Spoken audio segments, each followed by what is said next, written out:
দেখো কোনটা বলেছে আমাদের কি ডব্লিউবিজেইতে বলেছে কোন relation between this two compound. দেখো এই দুটো কম্পাউন্ডের মধ্যে রিলেশন, আমি যদি এখানে একটা মিরার নিই, দেখো তো এই যে কম্পাউন্ডটা আমার এই স্ট্রাকচারটা পাবো, তাই তো মিরার নিলে তাহলে mirror image relationship, mirror image যেটা রিলেশনশিপ হয় সেটা হচ্ছে এনান্সিওমার। এটা দিয়ে তুমি ডিরেক্ট করে দিতে পারো, কারণ কি এই মলিকুলটা অ্যান্টি হয়ে যাচ্ছে, দেখো এটা ঘুরিয়ে দিলেই মলিকুলটা আর থেকে এস হয়ে যাচ্ছে, আর কিছু নয়।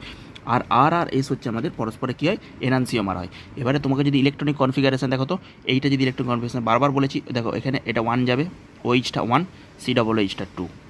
এটার 2, আর এটা হাইড্রোজেন সবসময় কী হয় লো প্রায়োরিটি গ্রুপ 4, আর এটা হচ্ছে আমাদের 3। তাহলে 4 নম্বর গ্রুপ ব্যাক যেটা পজিশনে থাকবে সেটাকে বাদ দিয়ে বাকিগুলো রোটেশন দেখবো, তাহলে 1 থেকে 2 থেকে 3, তাহলে ক্লক ওয়াইজ হচ্ছে আর, এখানে দেখো সেটা অ্যান্টি ক্লক ওয়াইজ হবে, একই শুধু আছে দেখো এটা 1,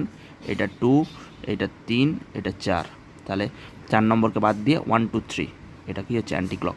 একটা যদি ক্লক ওয়াইজ ডিরেকশন ঘুরছে, একটা অ্যান্টি ক্লক, তাহলে দুটোর অপোজিট, তাহলে সেটা কী বলবো আমরা,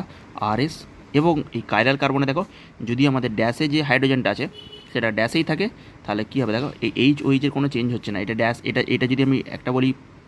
ডটের লাইন আর একটাকে বলি আমি ডার্ক লাইন, তা ডার্ক লাইন এবং ডটের লাইনে হাইড্রোজেনই ছিল, ডার্ক লাইনে ওইজি ছিল, কোনো চেঞ্জ হচ্ছে না, এবং মিরার ইমেজ রিলেশনশিপ